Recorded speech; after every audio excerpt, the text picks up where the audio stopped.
Le DAF Fresh Morning, c'est 104.5 tonnes de bonne humeur. Tous les matins sur Urban FM.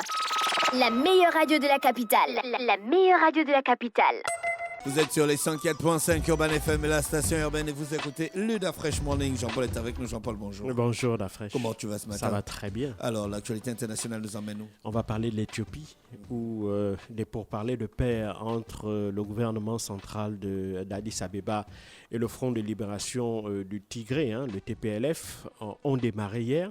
Alors, il faut savoir, pour ceux qui l'ont peut-être un peu oublié à cause de la Covid et aussi de la guerre en Ukraine, qui a un peu éclipsé ce conflit-là qui dure depuis 2 ans, c'est que tout est parti de novembre 2020 où des combats opposent donc le Front de libération des peuples tigrés, qui est accusé par le gouvernement central d'Addis Abeba d'avoir attaqué des garnisons éthiopiennes dans la région du Tigré. Le Tigré, c'est une région qui est située au nord de l'Éthiopie, à la frontière, à la frontière avec l'Érythrée et le Soudan, et même le Soudan du Sud, mais c'est surtout l'Érythrée et le Soudan. Et donc ce conflit-là qui oppose le gouvernement central d'Addis Abeba à celui du gouvernement régional du Mekele, qui est la région, qui est l'état en fait du Tigré, cet état du Tigré-là, parce qu'il faut savoir que l'Éthiopie est un état fédéral, donc le Tigré avec le Front de libération du peuple du Tigré.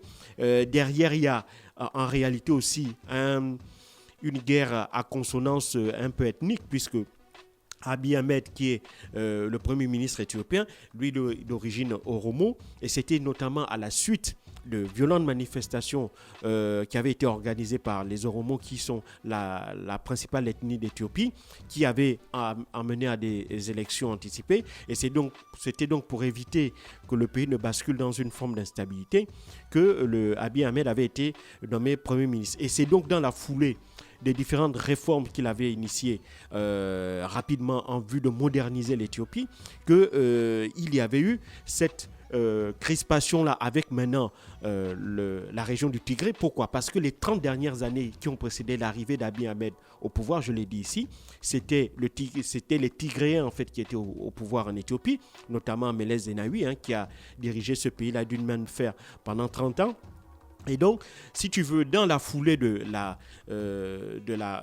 réformes initiées par Abiy Ahmed en vue de moderniser l'Éthiopie, les Tigréens se sont sentis un peu marginalisés et mis de côté par le gouvernement dirigé par Abiy Ahmed. Et c'est donc à partir de ce moment-là qu'il va y avoir des tensions. Et ces tensions-là vont être exacerbées en novembre 2020 avec, si tu veux, le déclenchement du conflit armé. Ce sont officiellement, le gouvernement d'Addis Abeba va accuser le Front de libération du peuple tigré d'avoir attaqué des garnisons éthiopiennes, notamment aux alentours de Mekele. Et donc, à partir de là, cette guerre-là va se déclencher. Et puis, il faut savoir que, comme toute guerre au départ, malheureusement, les protagonistes ont souvent tendance à penser que c'est des guerres qui vont être rapides et qui vont permettre d'affaiblir rapidement, immédiatement l'adversaire pour l'acculer et l'emmener à discuter pour discuter des termes de reddition, des termes de paix. Malheureusement, aussi bien pour les Tigréens que pour le gouvernement central d'Addis Abeba, c'est un conflit qui a perduré et c'est un conflit dont on sait très peu de choses parce que le gouvernement d'Addis Abeba a instauré un blocus terrible sur la région du Tigré. Il faut savoir que c'est l'une des régions certes les moins peuplées d'Éthiopie, mais il y a quand même 4,8 millions de personnes qui vivent là-bas. Et donc, depuis lors, on a très peu d'informations. Le programme alimentaire mondial avait dû suspendre rapidement ses approvisionnements en aide alimentaire parce que les conditions de sécurité ne le permettaient pas. Les Nations Unies ont, pendant presque 2 ans, n'ont pas pu accéder à cette région-là. Ce n'est qu'entre mars et août dernier, où on avait négocié un fragile cessez-le-feu, que le programme alimentaire mondial avait pu se rendre à l'intérieur de cette région et donc de voir un peu la situation extrêmement préoccupante que vivent ces populations-là. On estime qu'à peu près 400 000 personnes seraient décédées, soit des effets de la guerre et de ses corollaires, donc notamment la famine, parce qu'il faut savoir que le blocus a empêché tout acheminement de nourriture vers le nord. Et il faut savoir que l'Érythrée étant entrée dans la danse aux côtés du gouvernement d'Addis Abeba, si vous regardez la carte de l'Éthiopie, vous allez donc voir que le Tigré est encerclé en quelque sorte par l'Érythrée au nord et au sud par le reste de l'Éthiopie, donc bien entendu le sud-est avec la région d'Amara. Et donc tout ça fait que le gouvernement a su organiser un blocus. Ce blocus-là vise en réalité aussi à pousser les Tigréens à abandonner les armes. Malheureusement pour le gouvernement central d'Addis Abeba, jusqu'à présent, les Tigréens semblent résister en dépit de la dégradation extrêmement avancée des conditions de vie des populations. Ce sont elles qui payent le plus lourd tribut en réalité lorsqu'on regarde la situation qu'il y a actuellement au Tigré. On estime aussi que les populations déplacées, près de 2 millions de Tigréens ont été déplacés soit à l'intérieur du Tigré, soit vers les autres régions d'Éthiopie. Et donc tout ça fait que l'Éthiopie aussi étant un allié, étant considéré comme un pays charnière dans la région de la Corne de l'Afrique, pour la communauté internationale et pour les Occidentaux en tête, il faut absolument trouver une solution pour éviter que ce pays-là aussi ne bascule dans la violence, parce qu'il faut bien comprendre que l'Éthiopie, vous avez la frontière du côté est avec la Somalie, vous avez au nord, vous avez le Soudan et l'Érythrée, et vous avez au sud-est, vous avez le Soudan du Sud. Or, il faut se rappeler que le Soudan a connu un coup d'État militaire il y a à peu près un an. Au niveau du Soudan du Sud, la situation n'est pas encore clairement stabilisée, parce qu'il y a aussi une guerre civile au Soudan du Sud, et sans oublier la Somalie aussi, qui est un État pratiquement instable. Donc, il faut l'Éthiopie, qui est l'État le plus vaste, l'État le plus important, et donc stratégique pour maintenir une certaine stabilité dans cette région de la Corne de l'Afrique qui est particulièrement instable. Et donc, c'est la raison pour laquelle, depuis des mois, l'Union africaine et les Nations unies, aidés en cela par les alliés occidentaux de l'Éthiopie, dont les États-Unis, parce qu'il faut savoir que, par exemple, en 2016 et 2020, les États-Unis ont apporté une importante aide financière à l'Éthiopie, près de 4,5 milliards de dollars. Et donc, si tu veux, l'Éthiopie aussi est un peu dépendant de ce soutien américain, parce que les États-Unis aussi sont des fournisseurs d'armes du gouvernement éthiopien, même si, évidemment, aujourd'hui,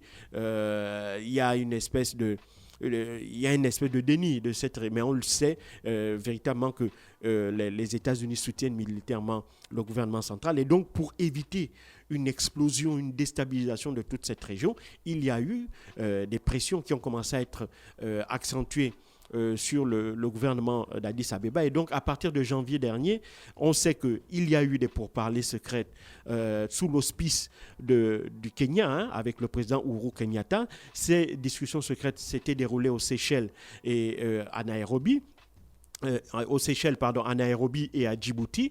Et l'objectif était justement d'amener les deux parties, donc les Tigréens et le gouvernement central de Abiy Ahmed, à discuter. Alors, pour les Tigréens, eux, ils demandent 3 choses principalement.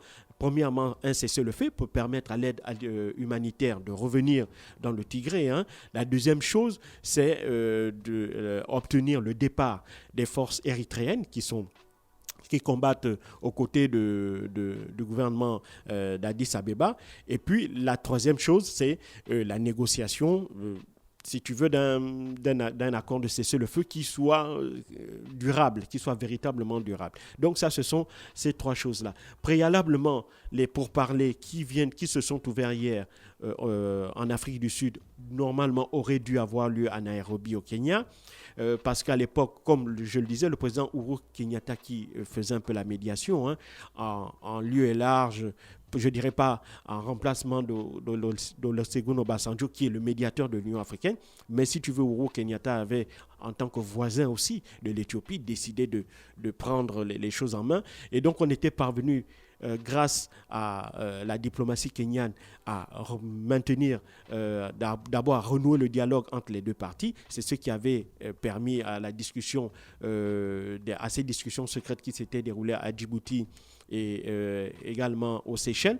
Même si il y a quelques mois encore, les deux parties niaient avoir eu ces discussions-là, mais on le sait déjà que ce sont ces discussions-là qui avaient permis d'aboutir en mars dernier à un premier cessez-le-feu. Ce cessez-le-feu, malheureusement, a sauté le 24 août dernier en raison de la reprise des combats entre les deux parties, parce que d'un côté, on avait le gouvernement central d'Addis Abeba qui voulait être en position de force pour pouvoir, avant de pouvoir discuter avec les rebelles tigréens. Et les rebelles tigréens, eux aussi, voulaient, si tu veux, consolider encore leur position sur le terrain avant elles aussi d'aller discuter pour parler de paix. Alors, malheureusement, au moment où nous parlons, les combats continuent, mais ça n'a pas empêché que les délégations des deux pays arrivent à Pretoria, en Afrique du Sud, et que ces pourparlers officiellement aient débuté hier.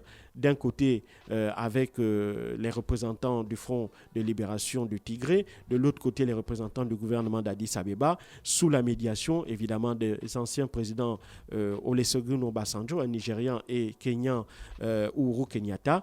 Maintenant, l'objectif, dans un premier temps, c'est de discuter sur ces trois points-là, donc la mise en place d'un cessez-le-feu, l'acheminement de l'aide humanitaire et évidemment obtenir le retrait de troupes étrangères d'Éthiopie, donc en l'occurrence des troupes érythréennes. Maintenant, ces pourparlers sont censés durer jusqu'à dimanche. À partir de là, on aura une idée s'il y a lieu de s'inquiéter ou s'il y a certainement eu des avancées en matière d'un retour de l'Éthiopie vers la paix.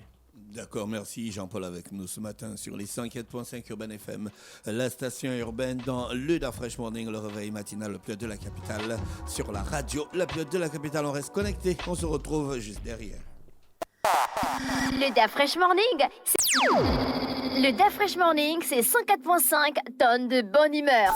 Tous les matins sur Urban FM, la meilleure radio de la capitale. La meilleure radio de la capitale.